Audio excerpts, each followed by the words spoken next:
O ministro-chefe do Gabinete de Segurança Institucional, general Augusto Heleno, concedeu uma entrevista ao acompanhar o presidente Jair Bolsonaro no decorrer de uma homenagem feita pelos italianos ao Brasil. A homenagem ocorreu em um monumento existente em Pistoia, em homenagem aos pracinhas brasileiros que lutaram na Segunda Guerra Mundial ao lado dos italianos. O general pontuou: "Este local se tornou para nós um local histórico. Enterramos aqui 465 pracinhas. Foram heróis da Segunda Guerra Mundial. A participação brasileira foi de relevância extraordinária, para a qual não damos a relevância necessária. Fica provado aqui o sacrifício dos brasileiros.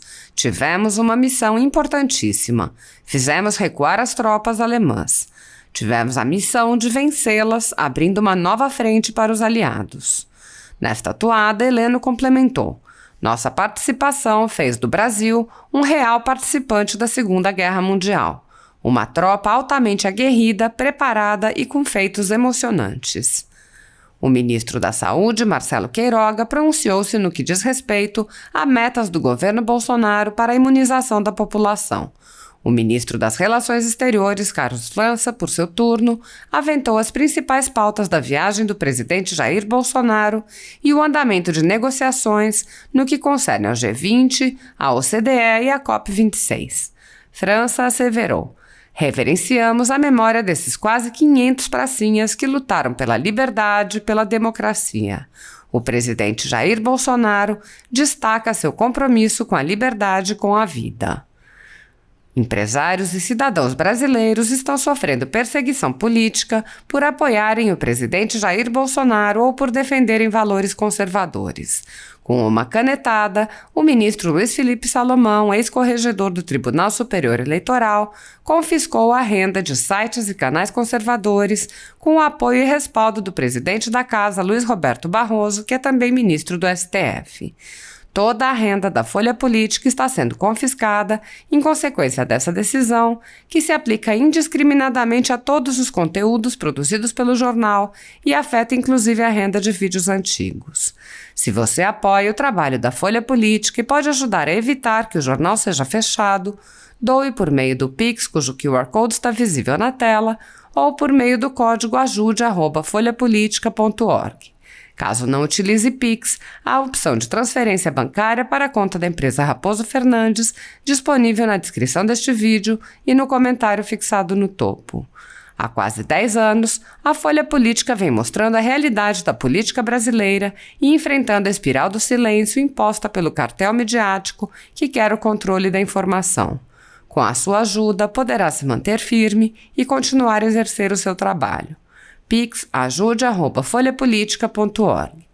Assista. A importância de estar aqui nesse local, já que os brasileiros foram tão úteis para a Itália na Segunda Guerra. Esse local, ele se tornou para nós um local histórico, porque nós enterramos aqui 465 pracinhas, que foram heróis da Segunda Guerra Mundial, uma participação brasileira de uma relevância extraordinária, para a qual nós não damos, às vezes, a importância necessária.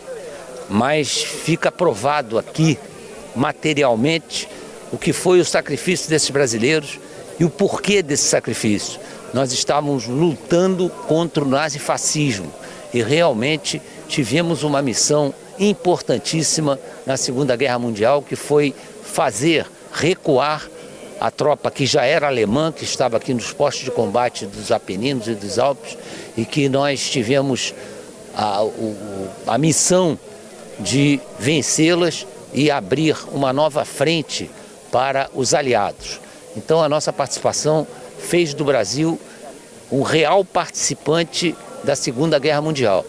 E acho que todos os brasileiros devem render homenagem a esses patriotas que estiveram aqui, que deixaram gravado o nome do Brasil como uma tropa altamente aguerrida, preparada e com feitos emocionantes ao longo da Segunda Guerra Mundial. É uma honra estar aqui e é emocionante assistir uma solenidade aqui no cemitério de Pistoia, na Itália. O chanceler brasileiro Carlos Alberto França pode fazer para a gente um resumo da visita do presidente Bolsonaro, participação aqui ao G20, encontros bilaterais, homenagens aqui. Olha, bom dia e também aí a todos os telespectadores da TV Brasil. Eu acho que o balanço muito positivo da visita que o presidente fez à Itália, não apenas pela participação que ele teve nas 3 sessões da cúpula dos países do G20 em Roma, mas também pelos encontros bilaterais que ele manteve aqui, né, com o próprio presidente da Itália e também com o secretário-geral da OCDE e com o diretor-geral da Organização Mundial da Saúde. Isso tudo trouxe uma possibilidade aqui de que nós realmente possamos, junto ao presidente aqui, defender, né, as pautas aí de acessão do Brasil junto ao OCDE, que é um pleito mais até do que do governo brasileiro, do povo brasileiro, né? Porque isso nos ajuda aí nas melhores práticas de governança pública, também na luta contra a corrupção, com a bandeira do povo brasileiro, e também ali na criação de um melhor ambiente de negócios, né? Que possamos aí continuar cada vez mais na atração de investimentos diretos estrangeiros ao nosso país. Ontem nós tivemos lá uma programação em Anguillara Veneta, mas também na Basílica de Santo Antônio de Pádua. O presidente, como bom católico, visitou essa Basílica Papal, prestou uma homenagem à memória de Santo Antônio, reverenciou a memória de Santo Antônio e pôde também ontem estar lá num programa junto à Prefeitura de Anguillara Veneta, também de cunho muito emotivo, porque cultuando seus antepassados. Como o presidente bem lembrou, 30% da população brasileira descende de imigrantes italianos que ajudaram a construção desse novo país, né? Eu, inclusive, porque minha mãe é da família Camarotto, então, cujos avós vieram de Treviso e Rovigo. E hoje nós estamos aqui também nesse dia de finados, é uma data mundial em que nós reverenciamos a memória dos nossos mortos. E desses quase 500 pracinhas que lutaram pela liberdade, pela democracia. Então o presidente Bolsonaro, com seu compromisso mais uma vez pela liberdade e pela vida. Eu penso que o balanço, portanto, é bastante positivo. Ministro da Saúde, Queiroga, a questão é o G20 determina a ideia de vacina, sessão de vacinas, 70% da população vacinada até o final de 2022, contato com tetraazadão da OMS. Como é que se avalia o G20, a participação brasileira na questão da saúde? Muito positivo, né, esse desfecho do G20. Já havíamos começado com a reunião em setembro dos ministros da saúde e aquele compromisso ele foi reafirmado agora pelos líderes das 20 principais economias do mundo. O presidente Bolsonaro teve a oportunidade de mostrar tudo que tem feito durante a pandemia, né? E ele desde o início defendeu claramente a necessidade de enfrentar os problemas da saúde e também a economia. Então hoje é isso que estamos fazendo no Brasil. Vivemos há 7 meses uma ambiência com uma tranquilidade epidemiológica cada dia maior, né? Tivemos uma queda nesse período de 90% do número de casos, 90% do número de óbitos, e a conclusão na matéria da saúde é fortalecer os sistemas de saúde de acesso universal e de ampliar o acesso à vacina. A meta é ter 70% da população mundial, em julho do ano que vem, vacinado ao menos com uma dose. E o Brasil é protagonista nessa ação, deve participar no início importador de vacina. E hoje nós já temos capacidade de produção e nós vamos exportar vacina contra a Covid para ajudar o mundo. O senhor tem ideia de porcentagem de quantos já tomaram uma dose no Brasil e 2 doses?